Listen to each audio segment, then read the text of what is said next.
Kahit zero budget sa ilalim ng pambansang budget sa susunod na taon, tiniyak ng PhilHealth na tuloy pa rin ang benepisyo ng kanilang mga miyembro. Dismayado naman ang ilan natin mga kababayan kung bakit ang PhilHealth pa ang kinaltasan ng pondo, gayong marami namang iba pang proyekto ang gobyerno ang pwedeng bawasan. At ayon sa PhilHealth, may higit sa 200 bilyong pisong pondo ang naturang ahensya sa susunod na taon, kaya tiniyak na sasapat naman ito sa lahat ng mga miyembro. Madeline Villar Moratillo sa balita.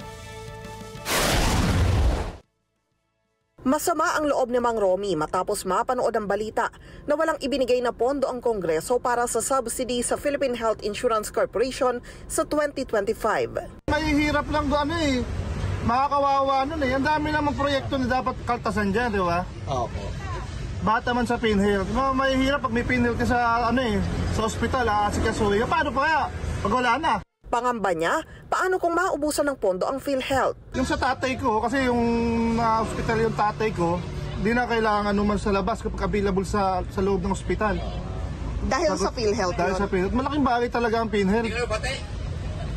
Malaking bagay. Kung tatanggalin nila yan, wala, kawawa yung mahihirap talaga. Sinay din naman nang maaksidente ang anak, hindi na sila na problema sa panggasto sa ospital. Ang pagtatanggalin nila, gusto ko anak mo yan sa aming mahihirap. Ano naman yung katulad namin, di ba?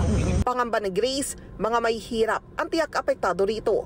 Ngayon na wala ng PhilHealth sa 2025, mahihirapan lalo yung mga tao, ganun po.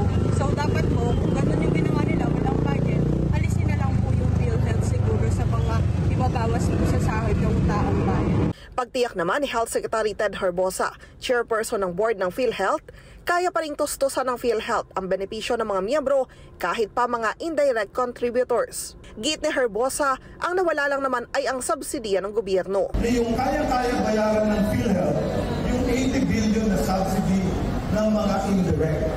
Naintindihan niyo na? So, hindi po nawala ang budget ng PhilHealth. Wala pong mawawalang benepisyo. Paliwanag ng opisyal, may 284 bilyong pisong pondo ang PhilHealth para sa 2025. Bukod dito, may 150 billion pesos pa na surplus ang PhilHealth mula sa 2024 budget nito. Sobra-sobra pa anya sa kailangan para mabayaran ang para sa indirect contributors. Ang subsidy anya ng gobyerno para sa indirect contributors, 5,000 piso.